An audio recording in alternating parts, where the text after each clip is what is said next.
Candyman. Candyman. The Candyman can cause he mixes it with love and makes the world taste good. Hello and welcome to the Sins Review. I'm your host, Jackie Sins. No, I'm not reviewing Willy Wonka and the Chocolate Factory. I'm of course reviewing the new film, Candyman, directed by Nia DaCosta, and yes, I have seen the original 1992 film with Tony Todd as, Candyman. Daniel Robitaille, the painter who happened to be of African descent. He fell in love with a white woman, and they had relations, and yeah, he was killed for it because, 1890s, racism and all that shit.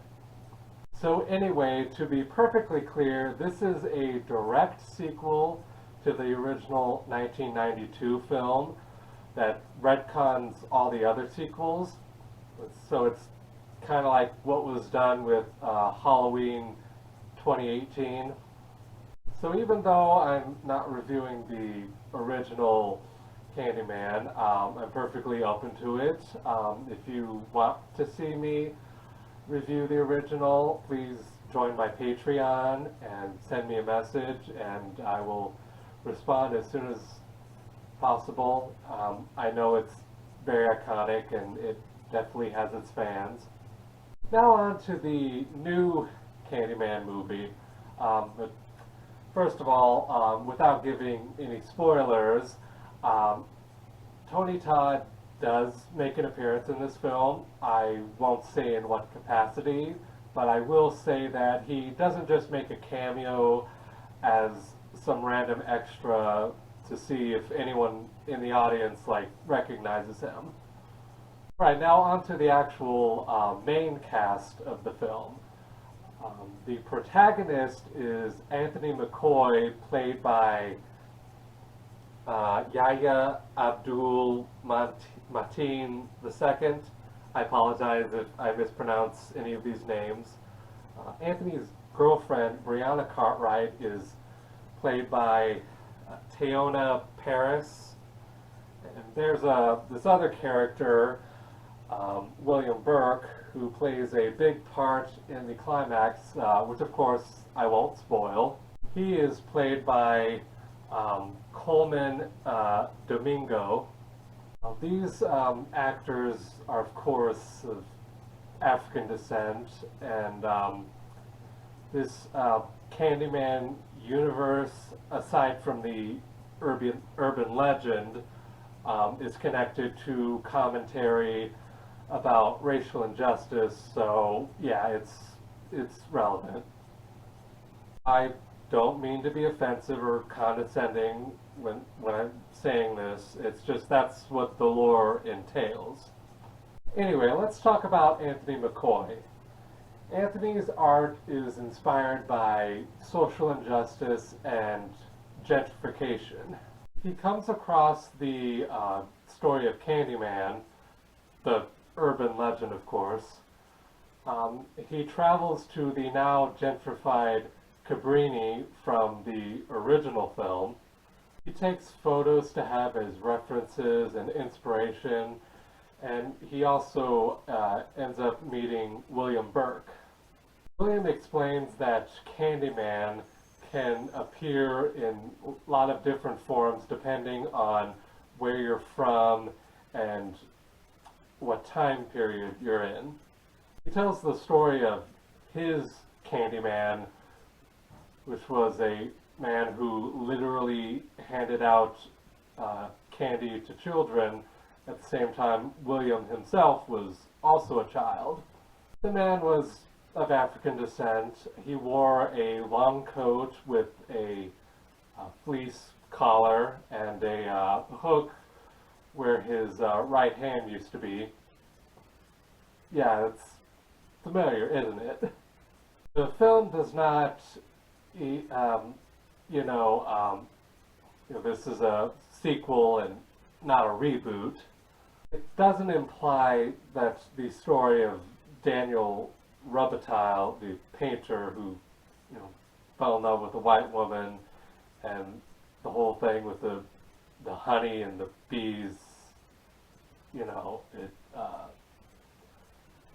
yeah. Well, it doesn't imply that none of that happened. It's the story is still recognized. It's just this Candyman is also born out of another tragedy of racial injustice. The trailer reveals that the man became wanted by the police after some of the children bit into pieces of candy that had razor blades in them. When the police found the guy, they beat him to death. And turns out he was totally innocent, and he was just brutally murdered by the police officers. Now the legend, I'm sure you know, with the summoning, it's like you stand in front of a mirror and say Candyman, say his name 5 times. Well, Anthony creates a interesting concept with his art piece. It involves a mirror, and it actually invites the beholder, basically, an opportunity to summon Candyman themselves. His actual paintings behind the mirror on the other side, and I think it's a storeroom. Anyway, they depict a lot of really dark themes, and even though his girlfriend Brianna supported him and even got connected with an art dealer to get his art on display, she's still a little uneasy about all this stuff. The paintings are particularly very gruesome, and there's just not really much room for interpretation. There is some commentary that is sprinkled throughout the film that is, it's not overbearing and it's not unwarranted. This is supposed to be a horror movie that discusses prejudice and discrimination. Of course, the legend breathes anew when people start actually doing the whole summoning thing, assuming it's all bullshit. Now here's where the movie becomes a slasher. There are a lot of good gore effects.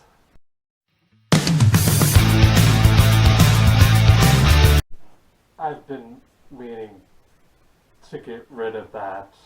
It's just, I don't want to come across as a psycho that just, it's all about the gore, and or at least emphasizes the gore and about having orgasms or gorgasms.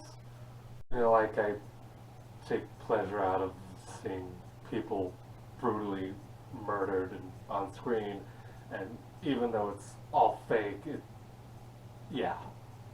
I'm also trying to be a little more mature when reviewing films. I know I'm still using swear words, and okay, you know what?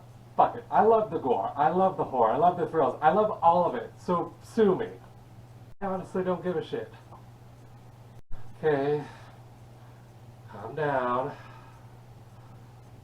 What was I talking about? Oh yeah, there's some very good gore effects and clever camera angles that really enhance the experience of terror.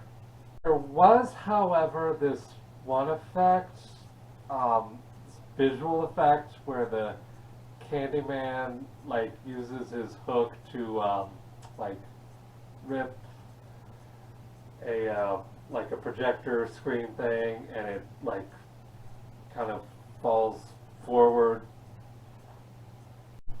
It looked fucking awful. I mean, I was like, why did you even have to have that? Especially when it looks so fake with the CGI. I mean, if you'd done it for real, and it would have been fine.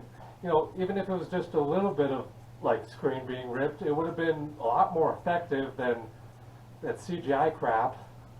I was actually distracted by this for a while. Thankfully, right after there's a pretty nice gruesome kill. I do want to discuss the elephant in the room. Um, I'm going to try to be as careful as I can with what I say. I don't mean any offense, and I don't want to come across as self-righteous or anything like that. It's just, it is very important to take a firm stand against prejudice, bigotry, and discrimination, racism, and all that shit. I can't even imagine what it's like to be a black person living in the United States, and I will not pretend to know or even that I have a good idea, because really I don't. Still a serious issue with some police officers and how they deal with encounters with black individuals. There has been killings in which the victims are largely minorities. And not just George Floyd, not just Breonna Taylor, just many others. It's not okay. It needs to be addressed, and it needs to fucking stop.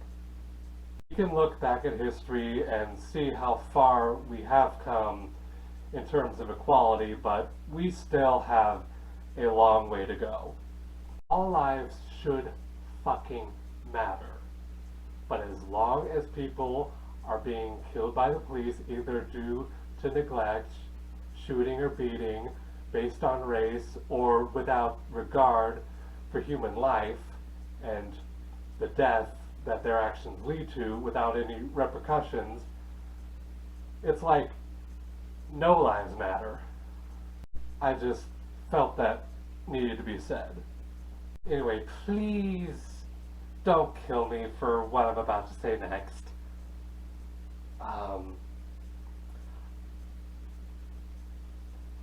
I do feel like the commentary about police brutality against African Americans is kind of one-sided. No, hear me out. Hear me out. The film only seems to represent the police as the bad guys in all of this, and it is so much more complicated than that. Yes, there have been racially charged crimes by the police, including murder. There are also some police officers who are genuinely good people that want to protect and serve, and they are against all this racist shit. There is still a lot for them to learn, but at least they're trying. I feel like there should have been at least one police officer character who resists his superiors when a racially charged crime is being committed by those superiors or is being ordered by those superiors. That's just my 2 cents about that. This film is pretty good. It's scary, it's thrilling, it's not overbearing with the commentary, its message is fairly poignant. I give Candyman 2021 Sin. And this has been the Sins Review. I'm Jackie Sins, and Candyman. Candyman. Candyman. Candyman. Candyman.